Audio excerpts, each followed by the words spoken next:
ZANU PF. Tonga ZANU PF, tonga. Tonga Mnangagwa, tonga. Tonga Youth League, tonga. Pasne mandu.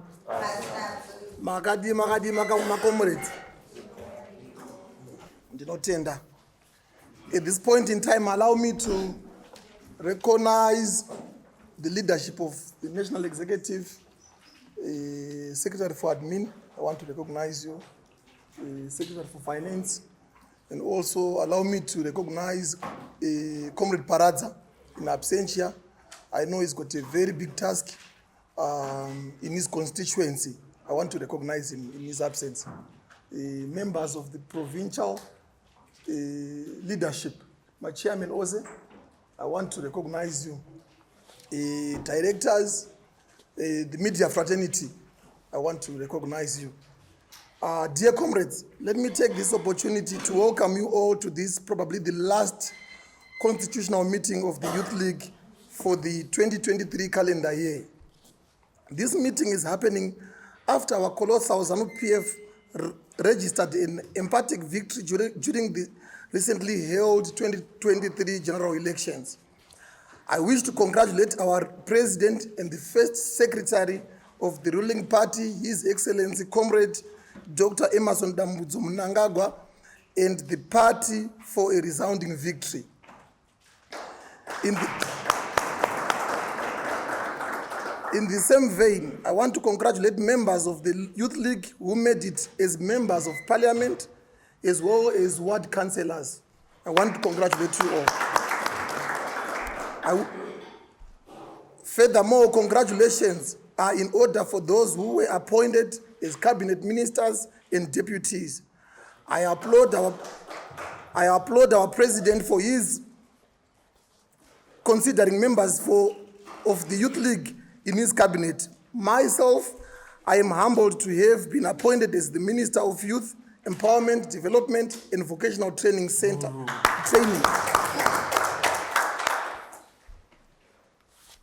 My appointment is strategic as this will further cement the already existing cordial relations between the Youth League and the Ministry of Youth in our quest to achieve national development goals. This is a clear testimony that our leader has youth development and empowerment at heart. In this regard, I therefore enjoin all who were appointed into various portfolios to deliver as expected. I wish to commend the entire Youth League from cell to national level for your respectful conduct and implementation of robust campaign strategies that resulted in emerging victorious through a peaceful, credible, free, and fair election. Your presence on the ground was felt, and it yielded the much anticipated win for the party ZANU PF. Dear colleagues, we are all aware that one of our own, Comrade John Paradza, will be contesting during the forthcoming Gutu West constituency by-election scheduled for the 11th of November 2023. In this regard, we must all descend on Gutu and vigorously campaign for our party and one of our own. We must bring the constituency home without fail. And failure is not an option. So as the Youth League, we've got a serious campaign that is ahead of us to campaign for ZANU PF to win the Gutu West constituency. Now that elections have come and gone, we now need to put our finger on the pulse and start working, fulfilling all the promises that we made during the campaign period as we start preparing for the next elections in 2028. These ones have come and gone. Nothing is going to change, and the ZANU PF we have won. So there's no stories that there's going to be any elections or anything whatsoever. As ZANU PF, we have won. So this is the past. We are now fighting for the 2028 elections.